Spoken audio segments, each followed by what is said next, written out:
Hey guys, coming at you today with a delicious, light and airy vanilla sponge cake. And because it's summertime, we're gonna layer it with some delicious fresh whipped cream and strawberries. So let's get started.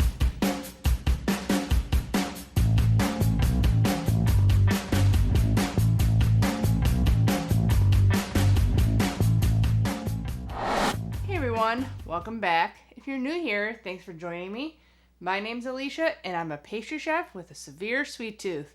So I'm here to bring you the best keto desserts possible. So if you enjoy these recipes, please consider hitting the subscribe button, hitting the bell icon, giving the video a thumbs up, sharing with all your friends. It all helps my channel grow and to bring you new keto desserts every Saturday. Today, a delicious, light and airy vanilla sponge cake recipe. I figured this out at the bakery and I made big sheet cake with fresh strawberries and whipped cream, and it was delicious. And I just had to bring you guys the recipe. Now, of course, it is different, obviously, from doing it at the bakery and doing it at home. So I had to figure it out at home and kind of modify it a little bit. And I made it a little bit differently when I tested it, and I'm going to make it differently today. So there are a lot of different ways you can make it. The best way I found was to do it in like a thin layer, because typically a sponge cake is a little bit drier of a consistency. So if you do it really thick, you have to cook it longer and it gets even more dry. So I like doing it in thin sheets. And of course, most people don't have two of the same sheet pan. I mean, if you do, that's great. Use your big sheet pans that you have, that if you have two of them. I have two that are very similar, so we're going to use those today. I also did this in a 9x13, and it did work. I'll put the instructions in my blog, the different ways you can make this cake.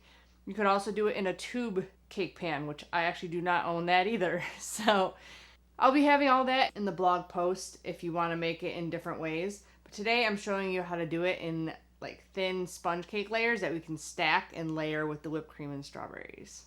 And before I forget, I'm going to preheat my oven to 325. So now that that's done, this recipe is basically a separated egg sponge recipe. So we're going to need 8 eggs separated. I kind of took an original recipe from my pastry book and converted it using my vanilla cake recipe. So it's quite a lot of batter, because my original cake recipe was for 2 8-inch rounds that were like not super thick layers, and I wanted like bigger layers and able to do it in a sponge cake layer. So this is a lot of batter, but I already have all my dry ingredients here. I'm going to list everything up on the screen for you. The biggest thing with my dry ingredients is at the bakery, I used vanilla whey protein isolate from Isopure, and it has 0 carbs in it. I think it made it a little bit fluffier than the unflavored whey protein. At home, I didn't have any of the vanilla whey protein, so I used unflavored. So I'm showing you the recipe with unflavored whey protein, because you got to add a little bit extra sweetness and a little bit more vanilla to make up for the lack of vanilla and sweetness. I do suggest Isopure whey protein. I do have Perfect Keto's vanilla whey protein, but it's 4 carbs per scoop. And because we're adding strawberries and whipped cream to this, it's already a little bit higher in carbs. So adding that whey protein to this would up the carbs even more. But because we're doing sheet trays, we can cut this into a lot of slices. So, and it kind of is up to you how big of slices you want. So that'll determine your carb count also on this. The last one I did, I cut into 24, and I believe it was 4 net carbs per slice. So besides the protein powder I used, the only other thing that I would suggest using is a powdered sweetener. The original recipe called for granular, but because our sweeteners don't dissolve like regular sweeteners, I use powdered, because we're not whipping our sweetener with butter or eggs or anything like that to give it like some time to dissolve and kind of work out of the recipe. That's my trick with a lot of my baked goods, is just whipping the crap out of our sweetener so that it's less grainy in our baked goods, and you get less of the cooling effect from erythritol when you beat the crap out of it. So I'm using powdered sweetener in here. And because we're using oil today, I did add some salt to this recipe because there is no salt for salted butter. Other than that, the usual dry ingredients. I'm gonna give all this stuff a mix in here. We have some leavening agents, some coconut flour, all that jazz. Just gotta give it a good whisk. You don't want all the xanthan gum in one place. Then we're gonna get on to separating some eggs. That's good enough. And the recipe I follow is to make a well in the middle. And this is, like I said, I kind of converted my Lancaster sour milk cake, which is like a vanilla cake using buttermilk. So I used kind of the measurements from there, but the cake recipe I followed had water and oil. So I did the measurements for that. And then 2 tablespoons of vanilla extract. And like I said, we were using unflavored whey protein in here. I did a tablespoon of liquid stevia, and I just happen to have vanilla stevia, so I used that. So that's going into our dry ingredients. And I'm gonna grab a little bowl to put our whites into in case we do break a yolk, we don't waste all of our egg whites. So we need 8 eggs separated for this recipe. So I do it into a little bowl. Oh, see, the egg yolk broke. You put it right into our wet ingredients and put your white into a separate bowl. I sometimes forget to do that, and then I'm like, oh, thank God my yolk didn't break. A couple different ways to do this, obviously, if you have one of the little sucker things, but if you break the yolk when you crack open the egg into the bowl, you're kind of screwed. So this way, if you do break the yolk, it's still in the shell. You can kind of catch it. You want your bowl to be very clean, the one that you're using to whip up your egg whites. If you have another stand mixer bowl, use that, and you can use the beater from the stand mixer to whip up your egg white. The best is a metal or glass bowl because plastic tends to hold oils. You can clean the inside of your plastic bowl with a little bit of lemon juice or vinegar to neutralize the oils in your bowls. But you need a very clean bowl to whip up your egg white. Otherwise, they might not whip to stiff peaks. Okay, 8 eggs separated. The last thing before we get all these eggs going is we gotta prep our pans, because once the batter's done, we want it to get right into the pans. So, I'm just doing a parchment paper square on both of these. I'm gonna do a little spray on the bottom just to stick the parchment down. So I haven't done it in these pans at home yet, so this is gonna be kind of a test for me too. At work, it didn't take very long to cook, so I'm just going to keep a really close eye on it. I guess I can eyeball the batter, but I always like weighing, which is why I like weighing out all my ingredients. And then in my recipe app I have, it tells you the total amount of grams a recipe is.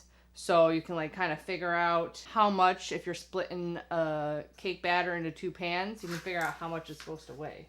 I actually found a mixer, a hand mixer that I really like. I'm gonna find it on Amazon and link it for you. It's one that starts off slow and is powerful enough to do the job I need done. This one, when I beat anything that has powdered sugar in it, the one speed on this, the first speed is insane. Everybody asks me about some kitchen tools. I have most of my stuff linked below that I use. This is not because I don't like it, but I'll link the one I found that I use at work now. The only other ingredient is a half teaspoon of cream of tartar, which helps our egg whites whip up. And we just put this in when it starts getting frothy. You want them to stick straight up, so they're a little bit floppy still. Another like 30 seconds maybe. That's what you want. Straight up. Now get all our dry plus wet onto our mixer. We're gonna beat the crap out of this until there's no lumps left, scraping down a couple of times. Start slow though.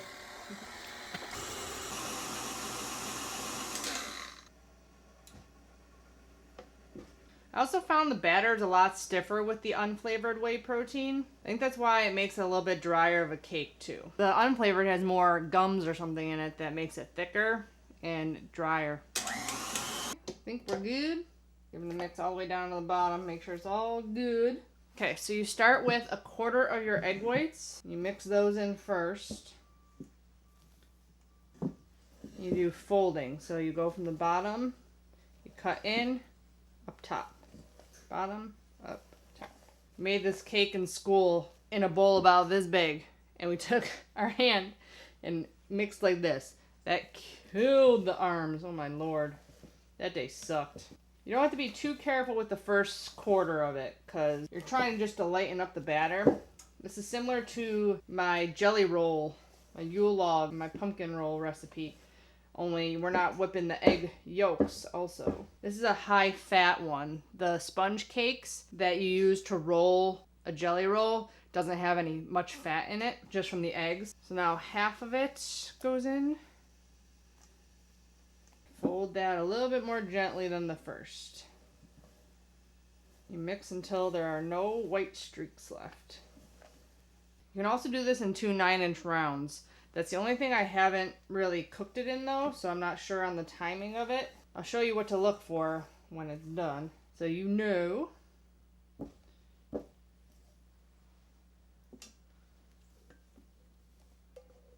sure you're getting all the way down to the bottom. Tend to miss that down there. You end up with lighter batter on top and heavier on bottom. Okay. I did not look up the weights, so we're gonna have to just eyeball our pans of sponge cake. One is a little bit smaller than the other two, so I'm going to put a little bit extra in this pan. We are just going to have to trim some of the edge on it to stack it. I will figure out the weight measurements for anybody that does want to weigh out their 2 layers. It'll be in the blog post. Now, handy dandy offset. You can also use the little guy, but I got a bigger one, so I'm going to use it. Gently push it into the corners.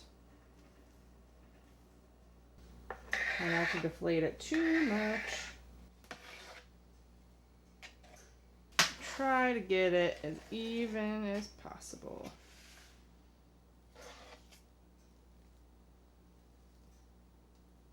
I think this one had way more batter than that one. That's why it's always good just to weigh it out. You don't want to mess with this too much because all the air will deflate out of it. We're going to put, since we got 2 cakes, I'm going to put this one on the bottom because it's thicker. And my heating element's at the bottom of the oven. It'll cook at a higher temp technically because it's closer to the element. So hopefully they'll be done at the same time. I'm going to put these in. I'm going to start with 10 and I'm going to turn them and see how much longer we need.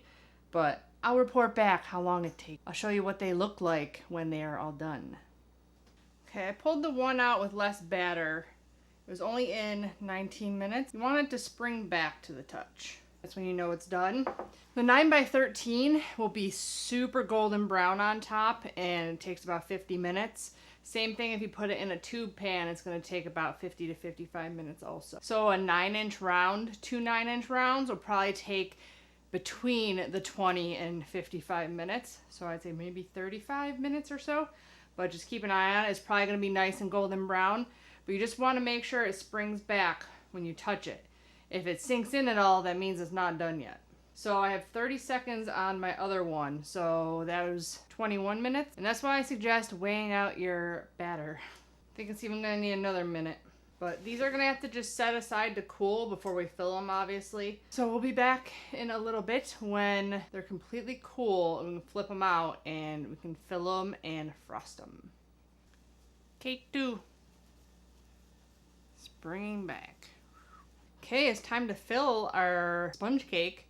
And I just realized the problem I came across is I didn't really have a platter to put this big cake on because at work I just do it on my big cutting board and then I slice it and portion it and sell it.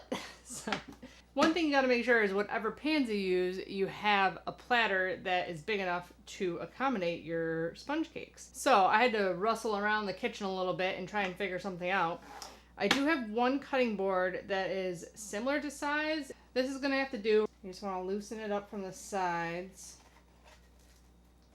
And then make sure it's semi unstuck. Oh, don't break it. And then the easiest way, hopefully this works. There we go. Nice airy sponge cake. Now the thing with sponge cakes a lot of times is they can be dry. But I'm going to show you what we always did in school was make like a simple syrup to soak into our sponge cake. But today, since we're doing strawberries, we're gonna make a little strawberry syrup, and we're gonna use the liquid to soak, and then the cooked strawberries to like decorate the top of it. So we're gonna set this aside. We gotta get going on our strawberries. Now, I always say you should really weigh out strawberries. It's kind of really hard to figure out how much you're putting in your carb manager. It says like a cup of sliced, but you can pack the hell out of it, or you can keep it super loose. So what is a cup of sliced strawberries? So the best way to get the most accurate carb count is to weigh your strawberries out. So I'm going to allot 12 ounces for the middle layer and then 4 ounces to make a syrup out of it. We're going to slice 12 ounces of strawberries. Use a cutting board if you're not comfortable doing that. I remember my grandma and my mom all cutting apples this way as a kid. Learn from the best. Flinging strawberries. I wish I had more of my fresh picked strawberries. The problem with fresh picked is that you gotta use them so darn fast. So ripe and delicious. I used all 12 pounds within like a couple of days. You can also just do a strawberry jam in between the layers. No whipped cream. That's a traditional filling for sponge cake, is just jam. And this cake is always better done the day ahead too, because all the stuff kind of soaks in to the layers. I'm gonna do 4 ounces of strawberries in here. There you go. 4 ounces. You can do whatever or however much you want, or use whatever fillings or berries, whatever. So my normal jam recipe is, I believe, 8 ounces of berries, 3/4 of a cup of allulose, which is 120. I'm going to do 60 grams. So 1/4 plus half. There you go, 60 grams. And then I'm going to do the same amount of water. And you can kind of eyeball it. And this is all depending on how sweet your strawberries are too. You can always add a little bit more allulose, or you can add a little bit of liquid stevia, whatever you'd like. The only thing is the monkfruit erythritol, or just straight erythritol, might crystallize when it gets cold. I do have an extra enormous lemon from the lemon bar video, so I am going to juice a little bit of lemon into our strawberries here. It just brightens up the flavor a little bit. I only cut off like the end part.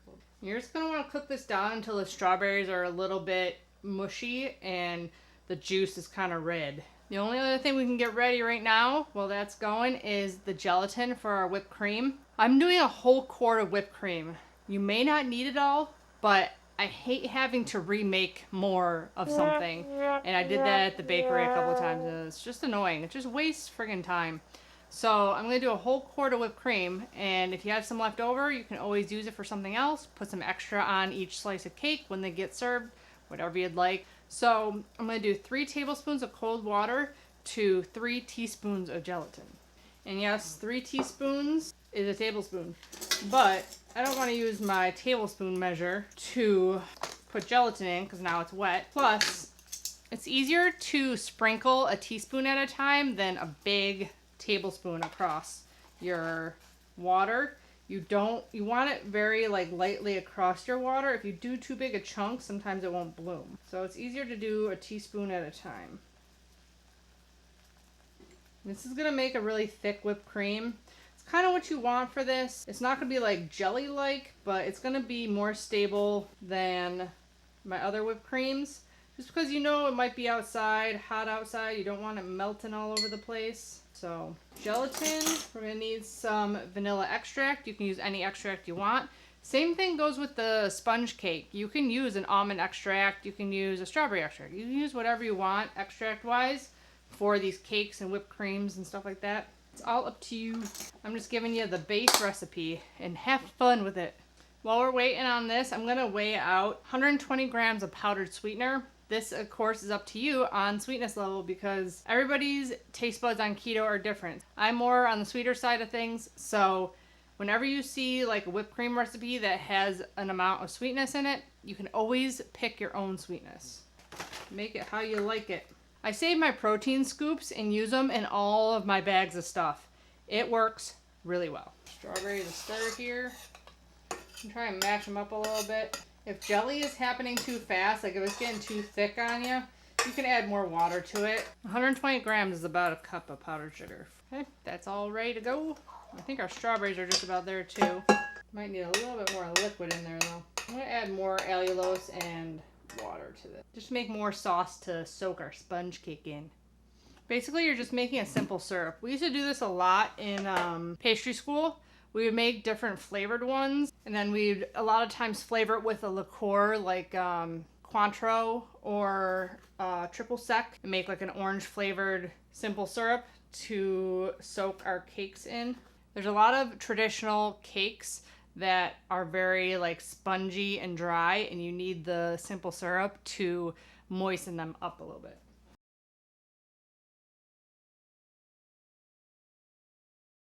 Okay, our sugar's all dissolved in there, so I'm gonna put this on again low. I took out most of the liquid to soak our cake. I'm gonna get going on the stable whipped cream. So we're gonna whip this to soft peaks.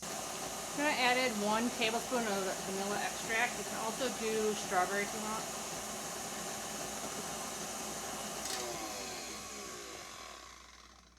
We're not quite at soft peaks, but once you're almost there, you can pop your gelatin into the microwave.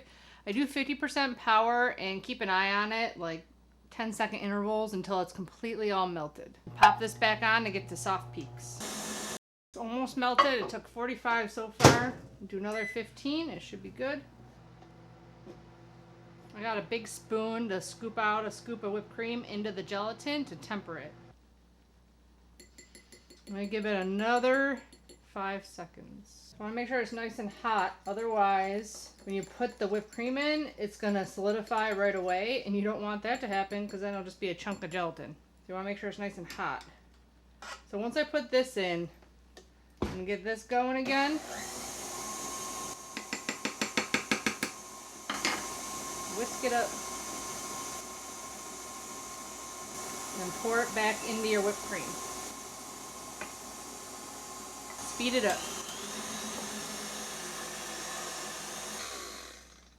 You should have nice, thick whipped cream that is not going to fall on you. Always, if you're not sure how much sweetener, start slow and less, and then taste as you go. For me, that's perfect. Let's start assembling. Still got our sauce simmering away back here. I'm going to actually turn it off and let it cool. Hopefully thicken up a little bit. See if our cake will fit here. Just fits. So we're going to start with putting some syrup on it. We want to soak it all. Use about half your syrup, and that way you have half for the top. Put on a thin layer of whipped cream, because you're going to put another one on after you do the strawberries. Go all the way to the edge. Once you got that first layer down, layer on your strawberries. We're going to cut this into more pieces, I think. The other one was 24. We're going to need a few more strawberries. We got another 4 ounces. Looks good. We do want some whipped cream to decorate. I'll show you a neat trick with the whipped cream too. You can actually portion out our slices with our decoration. We do at bakeries a lot and restaurants. We use the decoration on top so that people know where to cut it, because we're not always the people cutting them. And make sure you get all the way to the edge. Here we go. Probably gonna have to cut some of this too. So, about right here. Scraps to snack on. So we're just kind of using this as a guide.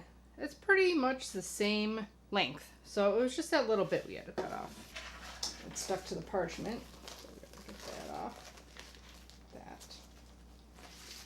Then take it and line it up. Line it up with that side. That looks good. Soak the whole top in the strawberry liquid, whatever's left. And if you do need more, you got some more in the pot still. Gonna be good on top. Now to decorate. Get in there. There we go. So I have a big tip on my bag. Big hole. Fill it up with whipped cream. I think we can do, and I think we're gonna need more whipped cream. See, figures. Figures. Now you can, obviously, frost this whole thing with whipped cream if you want. But I'm just doing a decoration on top. Now, I think we can get 30 out of this try to find the middle, which is like right here. Do 3. So 1, 2, 3. Yeah, it's a little poopy. So you can always take it off and redo. That even might be too big of a slice. Let's see, what else can we do? 6. Hate doing odd numbers. Do 1. You do 8 by 5. 8 by 5. So that's how you can portion this out really easily. Okay, well, I'm gonna make some more whipped cream, finish this up, and then we're gonna slice into it. It's not as pretty as I would have liked it to be, but it is what it is. This should be pretty cool. Yeah, it's just room temperature now. So you can drip this over your whipped cream. You can also just wait until you serve it too, and then a little dollop of sauce on everybody's cake. But I'm gonna go figure out the carbs on this real quick, and I'll be right back. Okay, I took a little breather, figured out the macros on this, and even with all the extra stuff we put in it, doing it into 40 made it only 2 net carbs. So you can literally douse this in more strawberries and you would still be at a decent carb count. So I made some more strawberry compote with another 4 ounces. Even with adding an extra 4 ounces of strawberries to these, it was still only 2 net carbs. You can also cut the cake recipe in half, and then that way you can do 1 sheet, cut it in half, and make it into 2 layers. So you can do a half size of this. There we go. Now we can slice into it and give it a taste test. There we go. Strawberry sponge cake. And I forgot a fork. That is an impressive dessert for 4th of July or Labor Day or graduation or birthday.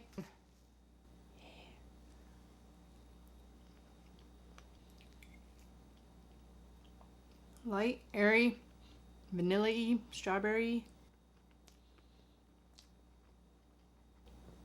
Looks and taste delicious. It'll be even better tomorrow. I hope you guys enjoyed this recipe. Leave me a comment below what your favorite summer treats are. Don't forget to check out my Amazon links and the blog link to the full recipe in the description box below. If you'd like to support the channel and thank me for my recipes, I did put a thank you button underneath my YouTube videos. YouTube does take a percentage of that though, so I also put in a buy me a coffee link in my description box. If you would like to buy me a coffee, you can support the channel that way. I'd really appreciate it. Give the video a thumbs up if you enjoyed it, and as always, I'll be back with many more keto dessert recipes. Bye guys.